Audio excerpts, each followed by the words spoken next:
आदि पुरुष आदिश जन्म आदि सुविधि करतार धर्म धुरंधर परम गुरु नमो आदि अवतार। भक्तांबर स्तोत्र जिसके रचयिता आचार्य मानतुंग देव है, ऐसा हम भक्तांबर स्तोत्र पढ़ रहे हैं जिसमें किसकी स्तुति की गई है? आदिनाथ भगवान की स्तुति की गई है। इसीलिए भक्तांबर स्तोत्र को आदिनाथ स्तोत्र भी कहा जाता है। अभी तक हमारे खुशी जी, अंकिता जी, हमने कल छठा श्लोक, पांचवा श्लोक है, पांचवे श्लोक पर हमारी चर्चा चल चुकी है। तो देखिए, अभी तक हमारे दो पड़ाव पूरे हुए, मतलब आज हमारा दूसरा पड़ाव भी पूर्णता की ओर ही है। कि कैसे? पहला और दूसरा छंद, ये हुआ हमारा मंगलाचरण स्वरूप, है ना? जो हमने मंगलाचरण स्वरूप देखा था, जिसमें नमस्कार, सम्यक प्रणम्य नमस्कार किया देवों ने, वो जाना। फिर तीसरे से छठे तक हमने कहा था कि आचार्य देव इसमें अपनी लघुता व्यक्त करेंगे, लघुता बताएंगे, अल्पज्ञता बता रहे हैं, स्वयं अपनी अल्पज्ञता दर्शा रहे हैं, अक्षमता अर्थात समर्थता वो भी बता रहे हैं कि मैं समर्थ नहीं हूँ स्तुति करने के लिए, फिर भी स्तुति करने का संकल्प मैंने लिया है। ऐसा तो आज हमारा इसका दूसरे पड़ाव का छठा, अर्थात तीसरे से छठा जो हमने इसका पार्ट डिवीजन किया है, उसका अभी आज छठा श्लोक चलेगा। तो कल पांचवा श्लोक कौन सा था? रजनी जी पाठ कीजिए एक बार पांचवे श्लोक का।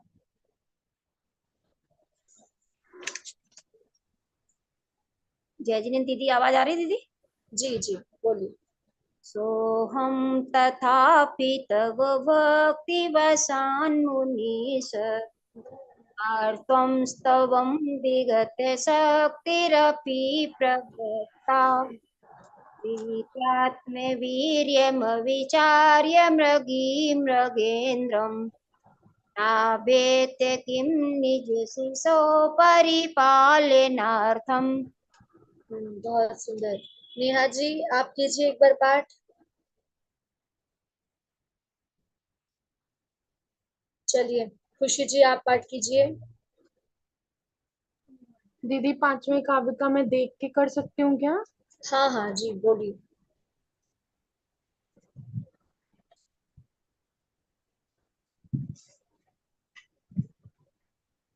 सोहम तथापि तव भक्ति वशान मुनीश क्रतु स्तवम विगत शक्तिरपि प्रवक्ता प्रियतात्म वीरमविचारि मृगी मृगेन्द्रम् न वेति किं निज शिशो परिपालनार्थम्।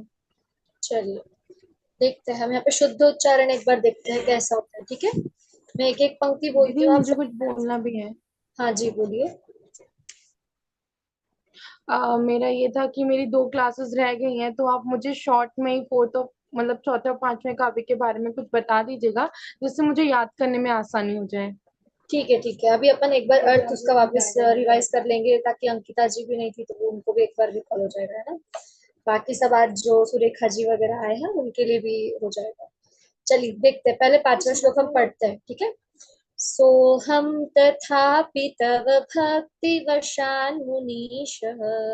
ठीक है, आप शब्द सुनिए, क्योंकि इसमें क्या बहुत सारे बड़े बड़े अक्षर है, संस्कृत के शब्द है, तो हम शुद्ध उच्चारण करना भी सीखे। हमारे कक्षा का ये भी एक बहुत बड़ा ध्येय है ना? तो देखिए क्या कह रहे हैं। सोहम तथापि तव भक्ति वशान मुनीश। कर तुम बोलना है ना? कर्तुं स्तवं विगत शक्तिरपि प्रवृत्तः प्रीत्यात्म प्रीत्यात्म वीर्यमविचार्य मृगी मृगेन्द्रम् नाभीति किं निज शिशो परिपालनार्थम्। ठीक है, सभी को शब्द बराबर उच्चारण समझ में आया? अंकिता जी एक बार उच्चारण कीजिए। दीदी एक चीज पूछनी, इसमें जो कृतम स्तवम है उसमें स को साइलेंट करना है क्या? नहीं, कर तुम स्तवन यहाँ पर आएगा ना, स्तवम आएगा। ठीक है। सोहम तथापि तव भक्ति वशान मुनीश क्रतुं स्तवं विगत शक्तिरपि प्रवृत्त प्रीत्यात्मवीर्यमविचार्य मृगीं मृगेन्द्रं नाभेति किं निज शिशु परिपालनार्थम। बहुत सुंदर। चलिए एक बार हम चौथे छंद को भी पढ़ लेते हैं। वक्तुं गुणान् गुणसमुद्र शशांक कांतान् कस्ते क्षमः सुरगुरु प्रतिमोऽपि बुद्ध्या कल्पान्तकाल पवनोद्धत नक्रचक्रम् को वातरितुमलमम्बुनिधिं भुजाभ्याम्। ठीक है, 3 तक का विषय ध्यान में है आपको खुशी जी? 3 काव्य में क्या कहा है ना? पहले काव्य में नमस्कार किया, दूसरे में स्तुति का कहा, तीसरे में संकल्प लिया था, फिर उदाहरण भी दिया था चंद्रमा वाला, है ना, कि बालक जैसे चंद्रमा को पकड़ने का हट करता है वैसे ही। उसी को और पुष्ट करने के लिए आचार्य देव आगे क्या कह रहे हैं कि वक्तुम गुणान गुण गुण समुद्र कांत शशांक कांता, कि जैसे चंद्रमा के कांति के समान उज्जवल, जैसे चंद्रमा कैसे प्रकाशित होता है, उज्जवल प्रकाशित होता है, वैसे ही आपके जो गुण है वो भी कैसे है, प्रकाशवान है। और कैसे गुण, एक दो गुण नहीं है, कैसे समुद्र कांता, गुण समुद्र रूपी है। जैसे हम समुद्र के पानी को नहीं गिन सकते, वैसे भी आपके गुणों को हम नहीं गिन सकते, नहीं कह सकते, शब्दों से नहीं कह सकते, इतने गुण है। तो इन गुणों को कहने के लिए मैं तत्पर हुआ हूँ। जैसे अपन ने पहले श्लोक में पढ़ा था कि सौधर्म इंद्र उनकी स्तुति करते हैं, है ना, वैसी स्तुति करने के लिए तत्पर हुआ हूँ। तो वैसे यहाँ कह रहे हैं कि कितने गुण है आप में, अनंत गुण है जिनको कहा नहीं जा सकता। कौन? दूसरी पंक्ति में कहा सूर्य गुरु प्रतिमोपि बुद्धिया, जैसे सुर गुरु किसे कहा, बृहस्पति को, कि जो बृहस्पति है वो भी आपके इन गुणों को कहने में समर्थ नहीं है, तो कौन समर्थ होगा? फिर भी, है ना, फिर भी अपनी बुद्धि से मैं उन गुणों को कहने के लिए आपके समक्ष प्रयत्नशील हूँ, तत्पर हुआ हूँ। फिर उदाहरण दिया, जैसे तीसरे इसमें चंद्रमा का उदाहरण दिया, वैसे ही कि जैसे समुद्र है, समुद्र को हमें कैसे तैर के पार करना है। तो कोई समुद्र को साधारण व्यक्ति पार करेगा क्या तैर के? नहीं। परंतु यहाँ पे क्या कहा कि ऐसा वैसा समुद्र भी नहीं है। कैसा है? कल्पांत काल, जिसमें प्रलय काल, जैसे सुनामी मान लो, जैसे सुनामी आई हो और हवा चल रही हो, मतलब तरंगे उठ रही हो, और कैसा नक्र चक्रम, जिसमें मगरमच्छ घड़ियाल आदि विद्यमान हो, है ना। तो उसमें कोई साधारण व्यक्ति कूदेगा क्या कि मैं इसको अपने भुजाओं से पार कर लूंगा, तैर के चला जाऊंगा? नहीं।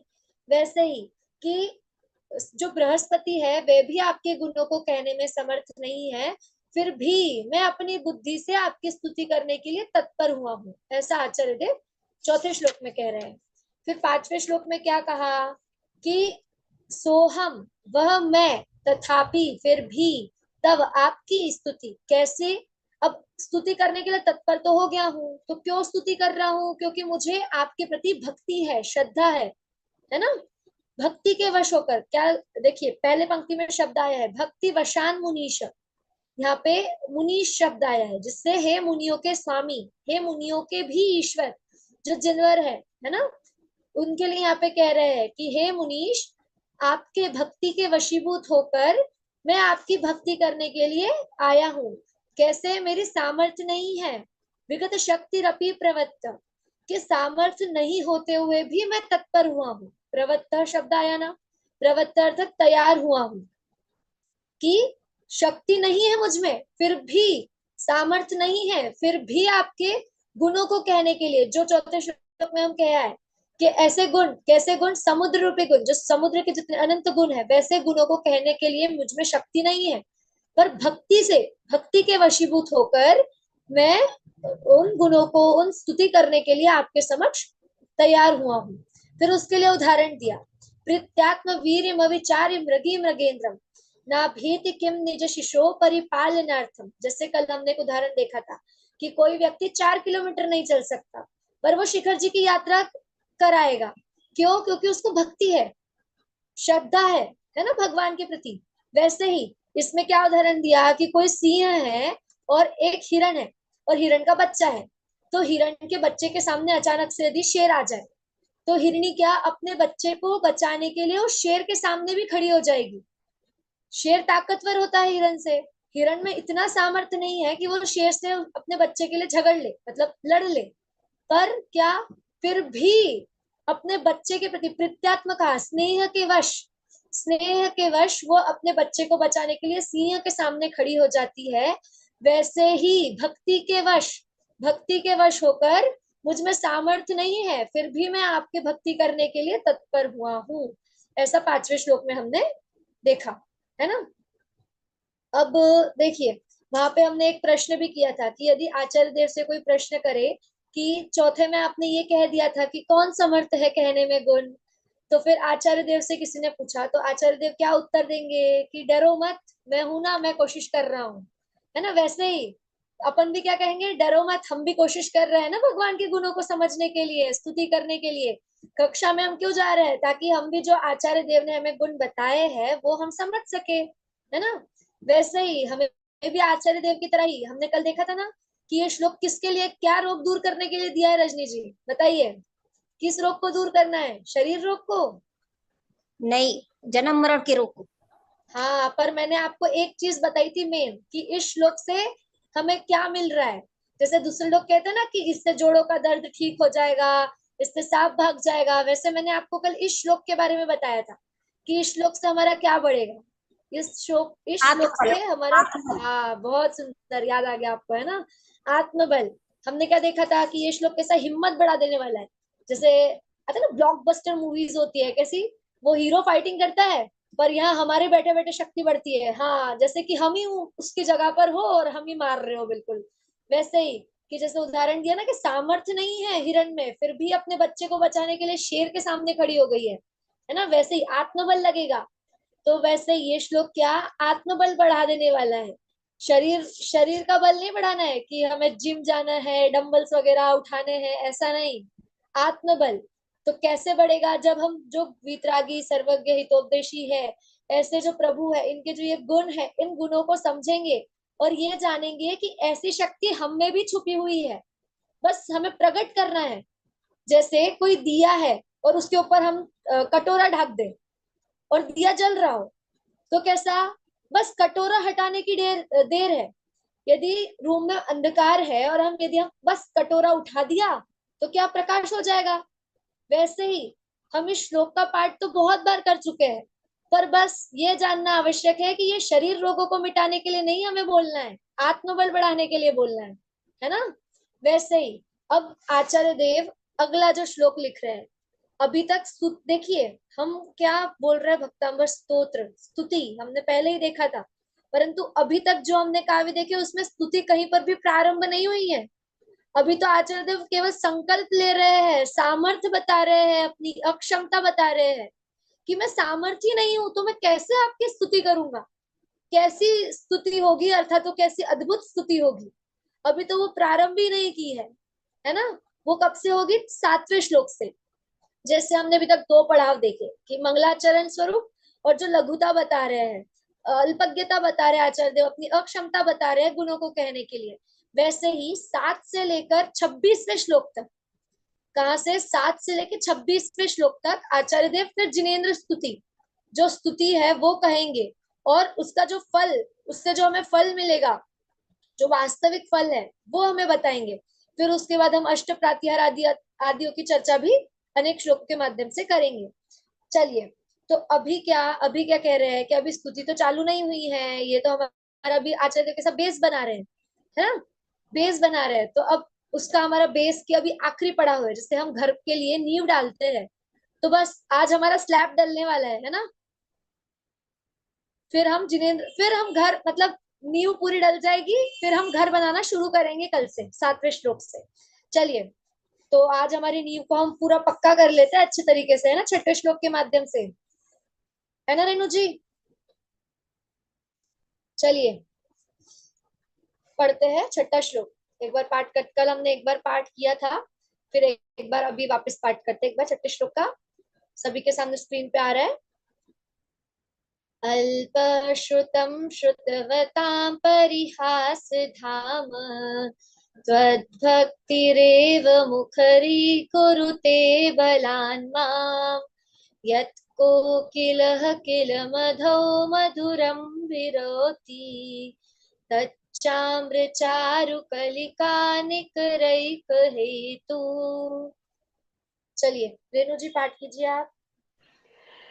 अल्पश्रुतं श्रुतवतां परिहासधाम त्वद्भक्तिरेव मुखरी कुरुते बलान् माम् यत्कोकिलः किल मधौ मधुरं विरोति तच्चार्मचारुकलिका निकरैक हेतु। हाँ बहुत सुंदर। अंकिता जी आप पढ़िए। अल्पश्रुतं श्रुतवतां परिहासधाम त्वद्भक्तिरेव मुखरीकुरुते बलान् माम् यत्कोकिलकिलमधु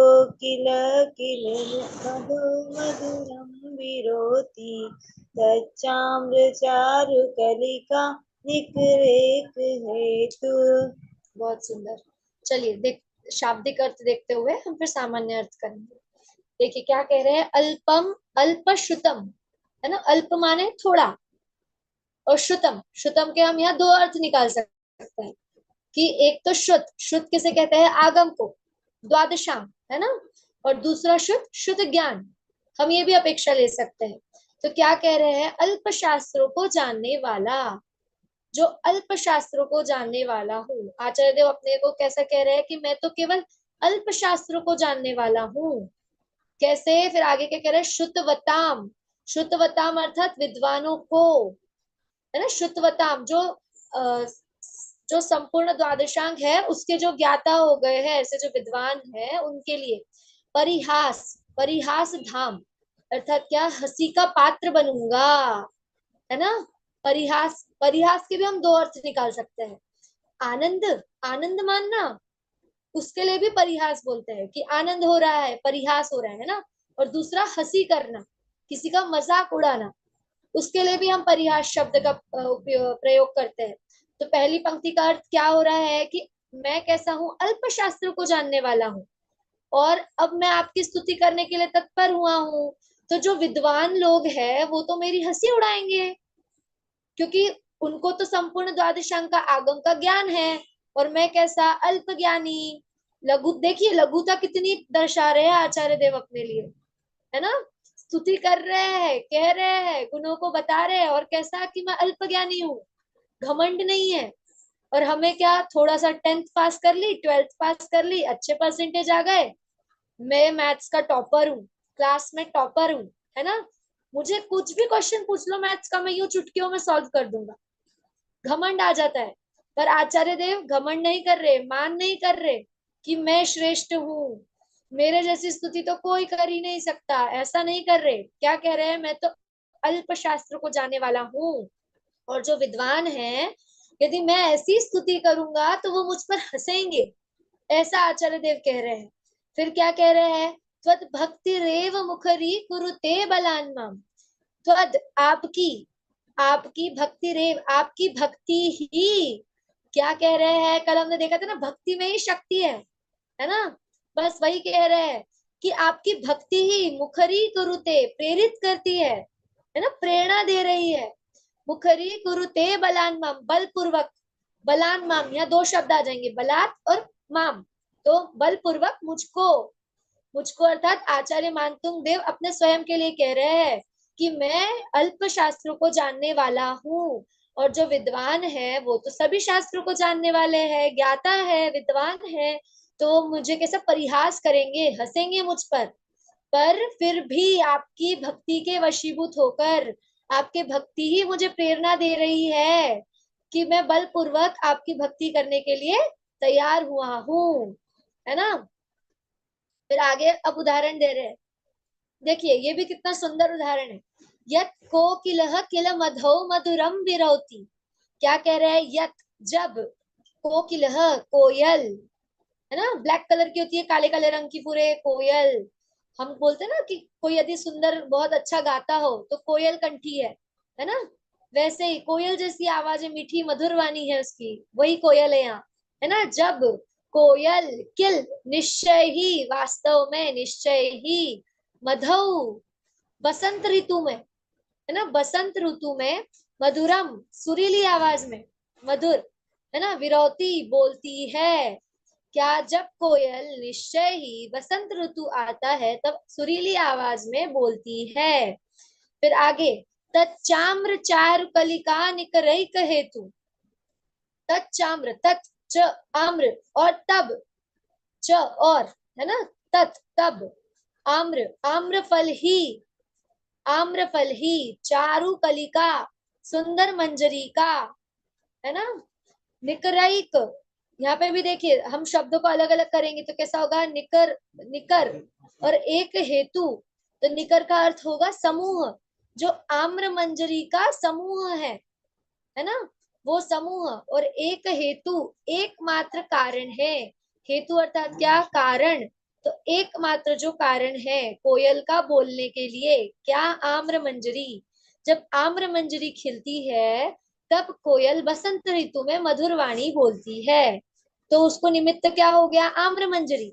वैसे ही आप मुझे प्रेरित करते हैं, जैसे आम्र मंजरी कोयल को मधुर वाणी बोलने में प्रेरित करती है, वैसे ही आप भी, आपकी भक्ति मुझे प्रेरित करती है कि मैं आपकी स्तुति करने के लिए तत्पर हुआ हूँ। कैसे, अल्प शास्त्रों का ज्ञाता होने पर भी, है ना। कोई शब्द ना समझा हो, देखिए हमने शाब्दिक अर्थ तो देखा, कुछ अर्थ किसी को ना समझा हो, चलिए फिर हम एक बार इसका भावार्थ पढ़ते हैं।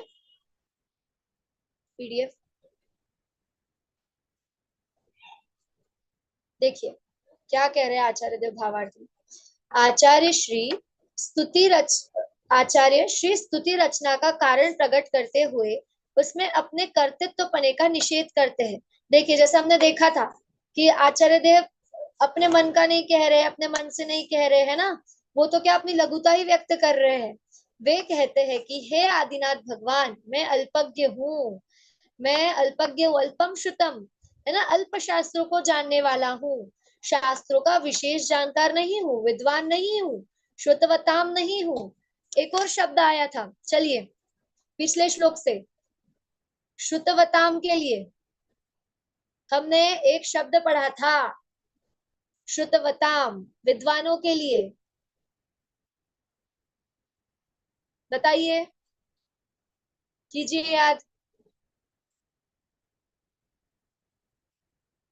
विबुधार्चित, याद आया,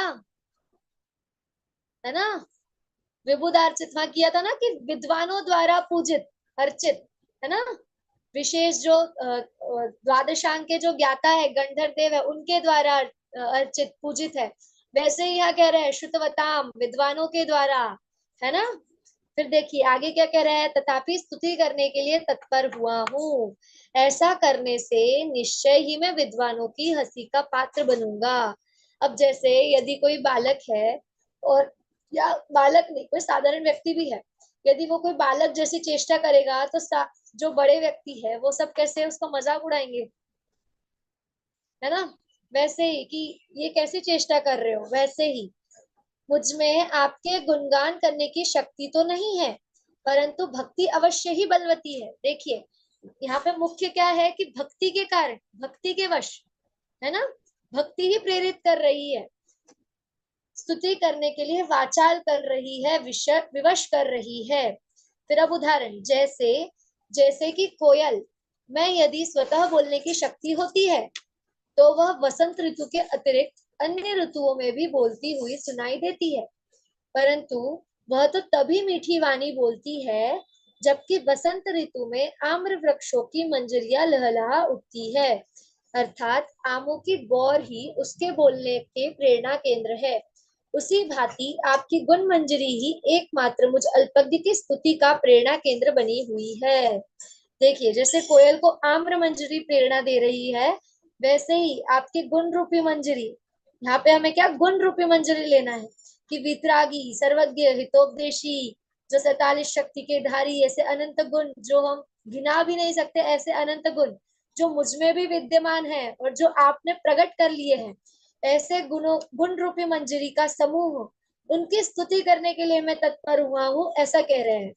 चलिए अब हम यहाँ एक अपेक्षा समझते हैं।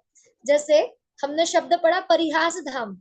हमने परिहास के क्या दो अर्थ किए थे, खुशी जी बताइए। एक एक बताया था मतलब आनंद प्रयास का, और एक मजाक बनाना। हाँ, बहुत सुंदर, है ना। रेणु जी बताइए, दो कौन से अर्थ। आनंद मनाना और हंसी का पात्र बनूंगा। हाँ, बहुत सुंदर। चलिए अब आपसे एक प्रश्न है कि जो विद्वान होंगे क्या वो दूसरों का मजाक उड़ाएंगे। फिर यहाँ कैसे कह रहे हैं आचार्य देव कि परिहास धाम उन्हें कि हाँ बोलिए रजनी जी। उन्हें अपने मन में ऐसा लग रहा है कि मैं हंसी का पात्र बनूंगा। हाँ, बहुत सुंदर। आचार्य देव स्वयं ही ऐसा कह रहे हैं कि उन्हें ऐसा लग रहा है कि मैं तो अल्प शास्त्रों को जानने वाला हूँ। तो जो द्वादशांग के ज्ञाता है, जिन्होंने समस्त शास्त्रों का ज्ञान कर लिया है, वो मेरी कैसी हंसी करेंगे। परंतु यदि हम लौकिक में भी देखते हैं अपने घर में, यदि कोई बालक हो और वो सबसे पहले नमोकार मंत्र यदि सीख जाए और माइक पर बोले, तो बड़े व्यक्ति भले वो तुतला कर बोले, धीरे धीरे बोले, अटके कम बोले, पर बाकी सब कैसे आनंद मनाते हैं ना, यहाँ पर तालियां बजाते हैं, है ना। परिहास, वो भी परिहास करना ही होगा। क्यों? क्योंकि परिहास करते हैं। तो वैसे ही जो विद्वान है वो मजाक नहीं उड़ाएंगे, कि वो उल्टा और हमें प्रेरणा देते हैं, वो हमारे लिए प्रेरणा बनते हैं कि बहुत अच्छा, ऐसे ही कार्य करते रहो, है ना, आगे बढ़ाते हैं हमें। वैसे ही यहाँ पर कह रहे हैं आचार्य देव कि वो क्या सोच रहे हैं कि मैं तो मजाक का, हंसी का कारण बनूंगा, परंतु क्या कि उससे उन्हें प्रेरणा ही मिलेगी, है ना। वैसे ही यहाँ कह रहे हैं। और कैसे, क्या कह रहे हैं आचार्य देव यहाँ पर कि भक्ति को प्रेरणा दे, भक्ति ही, आपकी भक्ति ही मुझे प्रेरणा देती है। जैसे कोयल को आम्र मंजरी का समूह ही प्रेरणा देता है। जैसे अब हम उदाहरण देखते हैं कि मंदिर में यदि भक्ति चल रही हो और आपको डांस करना पसंद हो या आपको भक्ति करना पसंद हो, तो अपने पैर हाथ कैसे अपने आप ही अपन ताली बजाने लगते हैं, पैर थिड़कने लगते हैं, है ना। भक्तिवश, भक्ति के वश होकर हमारी ये क्रियाएं होती है। तो वैसे ही आपके भक्ति से प्रेरित होकर मैं आपकी स्तुति करने के लिए तत्पर हुआ हूँ, ऐसा इस श्लोक में आचार्य देव कह रहे हैं। और भी जैसे हम उदाहरण देखें कि आचार्य देव क्या इसमें अपनी पावर बता रहे हैं कि इतनी शक्ति मुझ में है ना, कि एक चमत्कार ही है मानो, है ना, कि सामर्थ्य नहीं होते हुए भी आपकी स्तुति करने के लिए आया हूँ, है ना। जैसे मिराकल बोलते हैं, शक्ति बोलते हैं, चमत्कार बोलते हैं कि इससे नहीं होगा और हो जाए, तो हम क्या कहते हैं, अरे बाप रे चमत्कार ही हो गया, है ना। आश्चर्य, आश्चर्य लगता है। वैसी ही बात यहाँ पे हो रही है कि आचार्य देव कह रहे हैं, एक तो स्तुति करते जा रहे हैं और कह रहे हैं, लिख रहे हैं कि मैं सामर्थ्य नहीं हूँ, इतनी लघुता व्यक्त करते जा रहे हैं, अपनी अल्पज्ञता बता रहे हैं। हम करते हैं ऐसा कि नहीं, हम भी करते हैं कभी कभी कि नहीं नहीं मुझे नहीं आता, मुझे नहीं आता, और वही काम हम कर रहे हैं, और नहीं मुझसे नहीं होगा, मुझसे नहीं होगा, है ना। और उसी कार्य में हम आगे बढ़ते जा रहे हैं। वही चीज आचार्य देव ने यहाँ लिखी है कि अल्पम श्रुतम श्रुतवताम परिहास धाम त्वद्भक्तिरेव मुखरी कुरुते बलान्मा यत्को किलः किल मधौ मधुरं विरोति तच्चाम्रचारु कलिका निकरैक हेतु। चलिए खुशी जी अर्थ कीजिए आप इसका। जी दीदी, यहाँ पर मुनीषी बोल रहे हैं कि मैं अल्प ज्ञानी हूँ, मतलब मुझे अल्प शास्त्रों को जानने वाला हूँ मैं, और मैं आपकी भक्ति करने के लिए तत्पर हुआ हूँ। तो मतलब जहाँ मुझे इतना कम ज्ञान है, तो वहां पर जो बहुत बड़े बड़े विद्वान हैं, मैं तो उनके लिए हंसी का पात्र बन जाऊंगा, वो मेरा मजाक उड़ाएंगे। तो उन्होंने ये मतलब कोयल को लेकर बात कही है कि जो आम्र मंजरी होती है वो कोयल को प्रेरित करती है मीठी वाणी बोलने के लिए, इसी प्रकार मुझे भी आपकी भक्ति प्रेरित कर रही है। बहुत सुंदर, बिल्कुल सही। रजनी जी पहली दो पंक्तियों का अर्थ कीजिए। अल्पः श्रुतम श्रुतिवताम परिहास धाम है। अल्प श्रुतम मतलब मैं अल्प शास्त्रों का ज्ञाता हूँ। श्रुतिवताम जो बहुत शास्त्रों के ज्ञाता हैं, जो विद्वान हैं। परिहास धाम है, मैं हंसी का पात्र बनूंगा।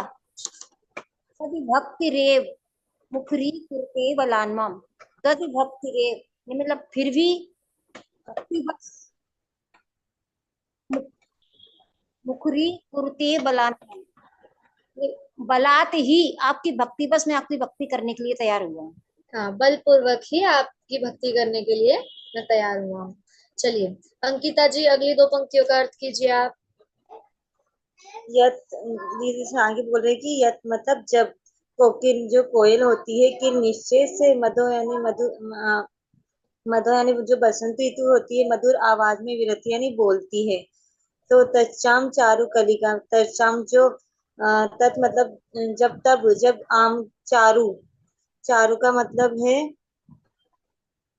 सुंदर जो मंजरियां होती है, कलिका निकरे हेतु जब आम की मंजरियां निकलती है, तो एकमात्र वही कारण है कि जब कोयल बोलती है, अन्य नहीं तो अन्य ऋतुओं में भी कोयल बोले। बहुत सुंदर, है ना? कितना सरल उदाहरण देकर आचार्य देव हमें समझा रहे हैं, है ना? क्या कि जो कोयल है उसको आम्र मंजरी ही प्रेरणा करती है मधुर वाणी बोलने के लिए, वैसे ही आपकी भक्ति ही मुझे प्रेरणा दे रही है आपकी स्तुति करने के लिए। फिर भले ही मैं अल्प शास्त्रों को जानने वाला हूँ, और भले ही जो विद्वान हैं, जो शास्त्रों के जानने वाले हैं, शास्त्रों को जिन्होंने जान लिया है, वो मेरा परिहास करे, भले ही मजाक उड़ाए, आनंद मनाए, है ना, फिर भी आपकी स्तुति करने के लिए मैं तत्पर हुआ हूँ। चलिए देखिए, अभी तक हमने 6 श्लोक पढ़ लिए, है ना, जिसमें हमारा मंगलाचरण और आचार्य देव ने जो अपनी लघुता व्यक्त की है, अल्पज्ञता व्यक्त की है, अक्षमता, वो सब इन श्लोकों में, 6 श्लोकों में हमने अभी तक पढ़ी है ना? तो इन 6 में से आपको किसी भी शब्द का अर्थ ना समझा हो तो आप पूछ सकते हैं अभी। फिर हम आगे बढ़ेंगे तो अब आगे से हमारी स्तुति स्टार्ट होने वाली है ना? तो अभी इन 6 श्लोकों में किसी को कुछ अर्थ ना समझा हो, किसी शब्द का, किसी पंक्ति का, तो आप पूछ सकते हैं। यूट्यूब पे भी हमारे साथ जो साधर्मी है वो जुड़े हुए हैं, वो अपना समय निकाल कर सुनते हैं, तो उन्हें भी जब किसी भी शब्द का यदि अर्थ ना समझा हो तो वे कमेंट करके हमें बता सकते हैं, ताकि हम फिर अगली कक्षा में उसका अर्थ आपको बता देंगे, है ना? चलिए, आप में से किसी को 6 श्लोकों में कोई डाउट? दीदी अर्थ तो सारे समझ में आ गए, एक एक अक्षर का शब्द ध्यान करने में थोड़ी भूल हो जाती है, अभी समझ लेंगे तो फिर भूल, लेकिन उसका जो चलिए, उसका मतलब है, प्रसंग है, वो समझ में हाँ हाँ, मेन देखिए, हमें शब्द शब्द हम तो बात कर रहे हैं एक शब्द की, परंतु हमें शब्द तो याद नहीं करना एकदम, उसका यदि हमें सरलार्थ भावार्थ भी यदि ध्यान में आ जाए तो बहुत है ना, कि श्लोक देखकर हम कम से कम ये तो बता सके कि इसमें क्या बात बताई है आचार्य देव ने, है ना? चलिए, फिर एक बार हम 2 श्लोकों का, अभी तक के किन्हीं 2 श्लोकों का अर्थ पूछते हैं, है ना? तो आप अपने मन से बताइए। चलिए अंकिता जी, किसी एक, अभी 1 से लेके 6 तक का आपका जो पसंदीदा हो, उस श्लोक को आपको बोलना है और उसका अर्थ बताना। दीदी पांचवा बोल रही ना, सोहम तथापि तव भक्ति वशान मुनीश क्रतुम स्तवम विगत शक्तिरपि प्रवर्त पीत्यात्मवीर्यमविचार्य मृगीमगेन्द्रम् नाभेति किं निज शिशो परिपालनार्थम। सो मतलब वह मैं, तथापि फिर भी, तो यानी आपकी भक्ति वशान मुनीश मतलब आपकी भक्ति करूंगा, मेरी सामर्थ्य नहीं होते हुए भी मैं आपकी भक्ति करूंगा। क्रतुम स्तवम विगत शक्ति रपि प्रवर्त मतलब मैं आपकी स्तुति करने के लिए तैयार हुआ हूँ। पित्यात्म वीर्यम अविचार्य मगी मगेंद्रम मतलब ये पित्यात्म जो जिस प्रकार पित्यात्म वीर्यम अविचार्य मगी मगेंद्रम, स्नेह के वश वीर्य अविचार्य जो मृगी हिरण होता है, मृगेंद्र मतलब शेर के सामने, यहाँ पे अपनी शिशु की रक्षा के लिए शेर के सामने बिना किसी डर के आगे उसके सामने चला जाता है, उस प्रकार मैं आपकी भक्ति करूंगा। बहुत सुंदर। चलिए देखिए, हमारा 7वें से जिनेन्द्र स्तुति का नया विषय स्टार्ट होगा, है ना? तो आज हम थोड़ा सा ऐसा रिवीजन लेकर फिर कल से ही उसको स्टार्ट करेंगे। चलिए रजनी जी, आप बोलिए कोई एक छंद।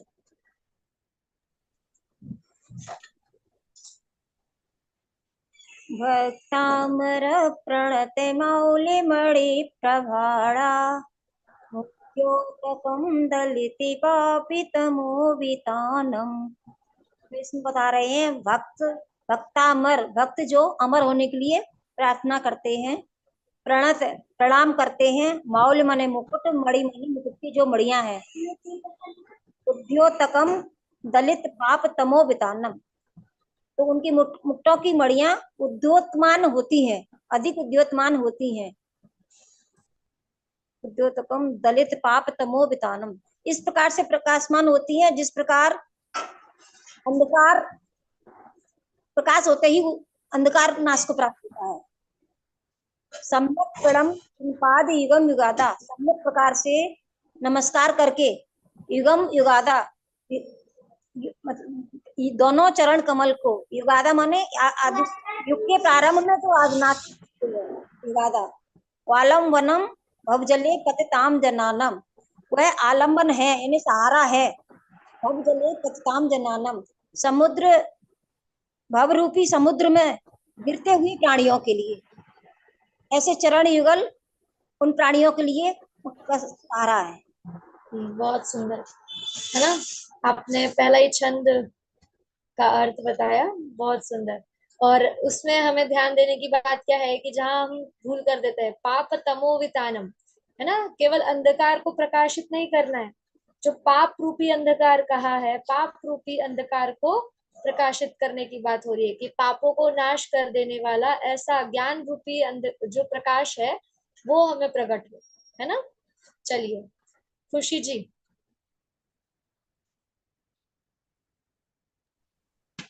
मैं दूसरे काव्य का अर्थ बताने का कोशिश करती हूँ दीदी। यह संसुता शकलवान में तत्व बोधा, दुद्भूते बुद्धि पटे भी सुरे लोके नाथे, स्रोत है जगत तित्य चित्त हरे उदारी, खत्म करना चाहते हैं ये लेखन क्लास। पीतम प्रथमम जिनेन्द्रम। इसमें मुनिषी जो है वो ये कह रहे हैं कि मतलब जो आदिनाथ भगवान से वो मतलब बोल रहे हैं कि जो तीनों लोक के नाथ हैं, मतलब वो ये कहना चाह रहे हैं कि मैं जो भक्ति करूंगा वो मैं जो स्तुति करूंगा मैं वैसी ही स्तुति करूंगा जैसी तीनों लोकों के नाथ ने किया। चलिए बहुत सुंदर। रेणु जी आप बोलिए एक श्लोक। दीदी पसंद था तो 6 के 6 हैं, 48 के 48 है, पर आज चलिए एक में से 6 का करना है तो मैं तीसरे का करती हूँ। बुद्ध्या चलिए विनापि विबुधाचित पाद पीठ, तो तुम समुद्यत मतिर विगतत्र पोहम, बालम विहाय जल संतित मिंदु बिंब, मन्यः क इच्छति जनः सहसा ग्रहीतुम्। जैसा कि आपने बताया था 3 से 6 श्लोक में आचार्य श्री अपनी लघुता प्रकट कर रहे हैं, तो इस श्लोक में वो लघुता यहाँ से स्टार्ट होती है। वो क्या कहते हैं, विबुध यानी देवों के द्वारा, विनापी जो नाश को प्राप्त करते हैं, विबुधाचित पाद पीठ जो उनके चरण रखने का जो आसन है, सिंहासन है, ऐसे जिनेन्द्र देव की बुद्धिया यानी बुद्धि के बिना भी विगत मैं अपनी लज्जा को छोड़कर, लज्जा रहित होकर, अहम माने मैं, स्तुति माने स्तुति करने के लिए तत्पर हुआ हूँगा, तैयार बुद्धि वाला हो रहा हूँ। इस प्रकार पानी में अब उदाहरण दिया है कि जिस प्रकार पानी में चंद्रमा का प्रतिबिंब पड़ता है तो वो बालक जो पकड़ने के लिए तैयार होता है, जिस प्रकार वह बालक सबकी हंसी का पात्र बनता है, उसी प्रकार मैं भी विद्वानों के बीच जो देवों के इंद्र, स्वधर्म इंद्र जैसे जो आपकी भक्ति कर रहे हैं, उनके बीच मैं भी हंसी का पात्र बनूंगा, ये वो बता रहे हैं। बहुत सुंदर है ना। चलिए चौथा श्लोक बचा, चौथा श्लोक कोई बताएगा। हमने पहले 3 कर लिए, 5वां कर लिया, बेचारा चौथा ही श्लोक बच गया। चलिए फिर चौथा श्लोक हम एक बार, कौन सुनाएगा। चलिए सुना मैं देती हूँ, अर्थ आप कीजिए, ठीक है। भक्तुं गुणान् गुणसमुद्र शशांक कांतान् कस्ते क्षमः सुरगुरु प्रतिमोऽपि बुद्ध्या कल्पान्तकाल पवनोद्धत नक्रचक्रम् को वातरीतुमलमम्बुनिधिं भुजाभ्याम्। चलिए खुशी जी बोलिए।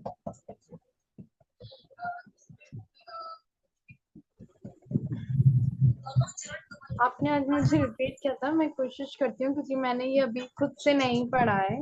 हाँ तो इसीलिए मैंने आपको बोला है, ताकि फिर सारे शंका हमारी यही निकल जाए ना कक्षा में। जो इसमें जैसे कि मुनीश्री ने तीसरे काव्य में उल्लांघना दी थी चंद्रमा की, इसी तरीके से उन्होंने इसमें जो उदाहरण दिया है वो एक समुद्र का दिया है कि देखिए मैं एक बार बोलती हूँ, फिर आप उसको रिपीट कीजिए, ठीक है। देखिए क्या कह रहे हैं, देख पहले उदाहरण देते हैं, ठीक है। उदाहरण से हम समझते हैं कि जैसे कोई समुद्र है जिसमें प्रलय काल आया हो, कल्पांत काल, प्रलय काल, जिसमें सुनामी आई हो, तेज हवाएं चल रही हो, जिसमें मगरमच्छ, घड़ियाल आदि विद्यमान हो, ऐसे समुद्र को कौन व्यक्ति होगा, कौन समर्थ होगा जो अपनी भुजाओं से, है ना, भुजाओं से जिसको पार कर ले, कैसे, तैर कर, नाव की बात नहीं हो रही है, तैर कर ऐसे समुद्र में कौन समर्थ है जो पार कर ले। वैसे ही आपके जो गुण समुद्र है, अर्थात हाथों पे उंगलियों पर गिनने जितने नहीं, बोलने जितने नहीं, संख्या में अनंत गुण है। उन गुणों को कहने में जो सुर गुरु है, जो बृहस्पति है, वो भी समर्थ नहीं है, तो कौन समर्थ होगा। और ऐसे उन गुणों की स्तुति करने के लिए मैं तत्पर हुआ हूँ। चलिए बोलिए अब।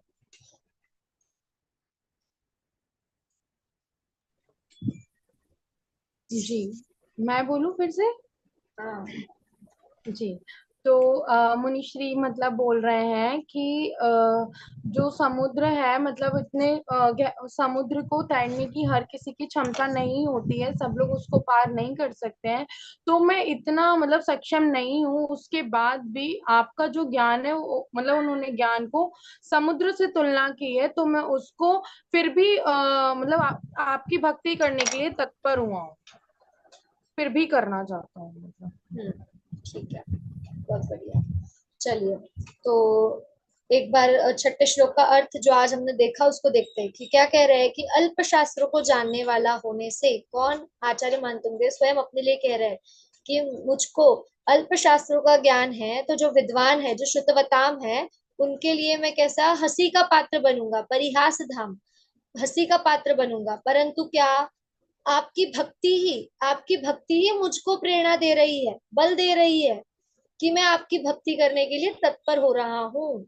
जैसे जो कोयल है उसको आम्र मंजरी का समूह ही प्रेरणा दे रहा है कि वो अपनी मधुर वाणी बोल रही है ना, मधुर वाणी बोलती है, वैसे ही आपकी भक्ति ही मुझे प्रेरणा दे रही है। इस प्रकार हमारा जो मंगलाचरण और 3 से 6 श्लोक तक का जो लघुता व्यक्ति आचार्य देव ने व्यक्त की है। अब कल से हमारे 7वां श्लोक स्टार्ट होगा, जिसमें जिनेन्द्र स्तुति, और 7वें से लेकर 26वें श्लोक तक आचार्य देव जिनेन्द्र स्तुति और उसका फल वो बताएंगे, है ना। चलिए, हाँ जी रेणु जी। दीदी फिर इसमें तो विशेषण इसका आपकी भक्ति करने की प्रेरणा आएगा, या स्तवन में भक्ति की शक्ति आएगी? हाँ हम बोल सकते हैं, स्तवन में भी भक्ति की शक्ति बोल सकते हैं, या मेन तो इसमें यही हो जाएगा वैसे।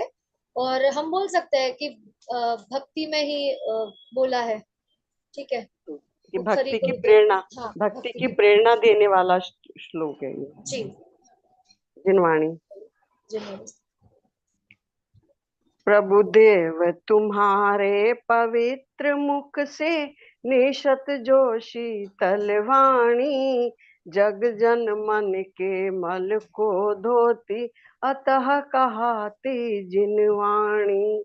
जयवंती माँ जग में कब तक, जब तक सूरज चांद रहे, शीश नवाते करम हरो माँ, अब तक हम विषयांद रहीं। शीश झुकाते करम हरो माँ, अब न हम विषयांद रहीं। जय बोली द्वादशांग में जिनवाणी माता की जय। 9 बार नमोकार मंत्र पढ़ के क्लास का।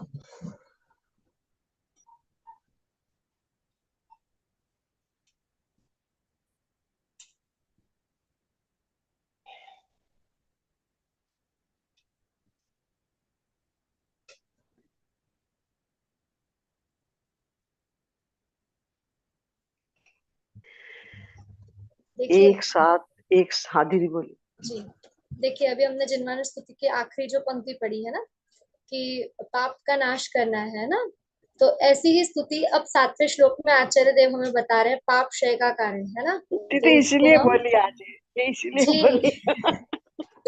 जी, तो अब कल हमें यही देखना है कि किन कारणों से हम पाप कर रहे हैं और उसका हमें नाश कैसे करना है ना, उसका उपाय आचार्य देव हमें कल बताएंगे। ठीक है, चलिए एक साथ बोलिए जय जय जय। जय जिनेन्द्र सभी को।